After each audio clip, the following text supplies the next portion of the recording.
Potensi ekonomi kelima negara BRICS memungkinkan mereka menjadi kelompok berpengaruh saat ini. Brazil, Rusia, India, Cina, dan Afrika Selatan menguasai sekitar 30% wilayah dunia, menguasai 42% penduduk dunia, dan memegang 31,5% perekonomian global. Dalam perkembangan di tahun 2022, dengan fragmentasi ekonomi di tengah meningkatnya ketegangan geopolitik, peran BRICS telah melewati kelompok G7 yang terdiri dari Amerika Serikat, Inggris, Jerman, Prancis, Jepang, Italia, dan Kanada. Pada tahun 2010, kelompok negara maju G7 masih menguasai 45% perekonomian global, dan kelompok 5 negara BRICS pada saat itu baru berkontribusi sekitar 25%.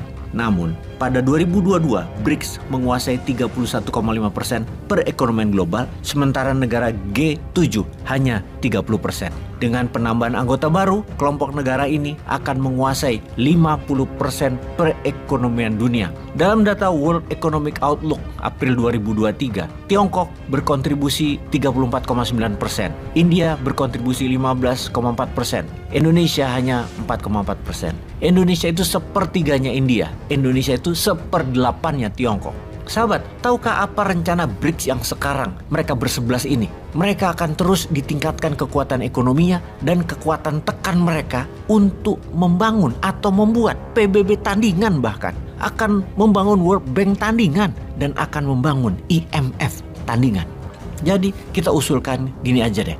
Kita usulkan ASEAN akan jadi negara konfederasi, meningkat dari sekedar ASEAN sebagai kekuatan ekonomi bersama atau kawasan, menjadi kekuatan politik dan militer bersama dengan membuat negara konfederasi. Diawali dengan menyatukan seluruh mata uang negara ASEAN, semacam euronya ASEAN, katakanlah namanya SEARO, yang dipack dengan emas. Lalu berlakulah mata uang SEARO ini di 11 negara ASEAN. Dan kemudian secara bertahap setelah 10 tahun jalan baik SEARO itu, maka di tahun 2045 pasti berdiri negara konfederasi ASEAN dengan presidennya dari Indonesia. ASEAN dan SEARO akan jadi non-blok dari kelompok utara NATO atau sekutu Amerika versus BRICS dan kelompok selatan.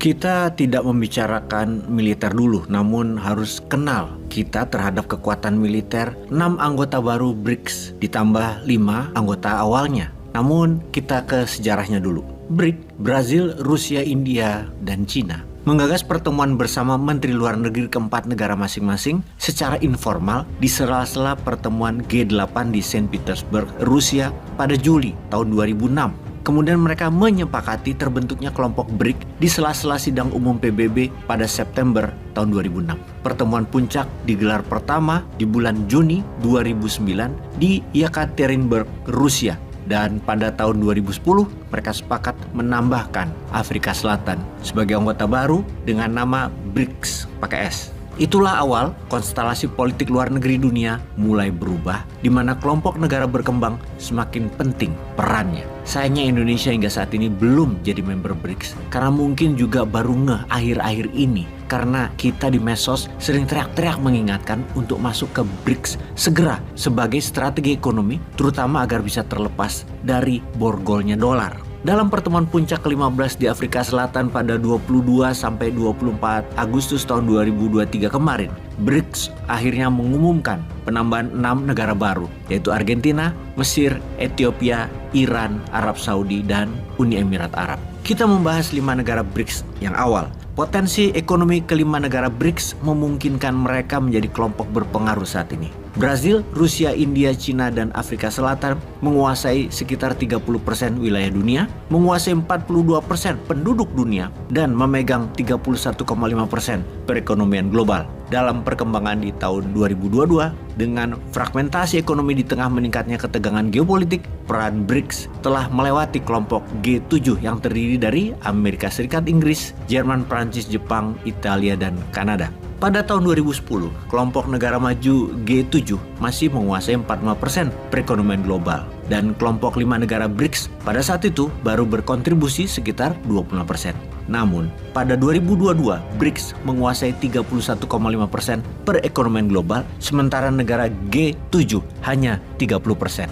Dengan penambahan anggota baru, kelompok negara ini akan menguasai 50% perekonomian dunia. Dalam data World Economic Outlook April 2023, Tiongkok berkontribusi 34,9%, India berkontribusi 15,4%, Indonesia hanya 4,4%. Indonesia itu sepertiganya India, Indonesia itu seperdelapannya Tiongkok. Sahabat, tahukah apa rencana BRICS yang sekarang mereka bersebelas ini? Mereka akan terus ditingkatkan kekuatan ekonominya dan kekuatan tekan mereka untuk membangun atau membuat PBB tandingan, bahkan akan membangun World Bank tandingan dan akan membangun IMF tandingan. Dan untuk hal ini Indonesia ketinggalan lagi kayaknya urusan beginian. Kita lanjut, kita mencatat sedikit ke dalam. Sesungguhnya di antara mereka sendiri sebenarnya tersimpan potensi konflik cukup besar, seperti antara Tiongkok dengan India. Merosotnya peran Amerika Serikat dalam 5 tahun belakangan ini akan terus tertekan dalam 5 tahun ke depannya, di mana Tiongkok seakan siap menggantikannya. Namun India tidak menyerah begitu saja, akan menyusul Tiongkok. Karena secara data, perekonomian Tiongkok berpotensi mengalami perlambatan struktural seperti yang dialami Jepang pada akhir tahun 1980-an hingga saat ini. Tiongkok saat ini terjadi kecenderungan penurunan harga atau deflasi. Deflasi bagi negara produsen itu gawat. Maksudnya begini, kalau negara pengimpor seperti strategi bernegara Indonesia selama ini, turunnya harga impor, harga barang-barang di Tiongkok menyebabkan keuntungan. Namun bagi Tiongkok, harga turun, deflasi membuat mereka tidak bisa produksi. Harga produksi tinggi karena biaya produksi, terutama SDM, tidak bisa turun. Bahan baku juga sama, tidak bisa turun. Harga jual rendah, mereka negara produsen rugi. Banyak pengamat ekonomi mengatakan Tiongkok akan mengalami jebakan deflasi seperti Jepang atau Japanese Deflationary Trap. Juga untuk pertama kalinya dalam sejarah Tiongkok, jumlah angka penduduknya menurun persis seperti Jepang. Jadi Indonesia enaknya bagaimana? Nggak kebagian BRICS, nggak deket juga sama Amerika, nggak deket juga sama Rusia, kecuali Mbak Koni Bakri yang deket sama Putin ya.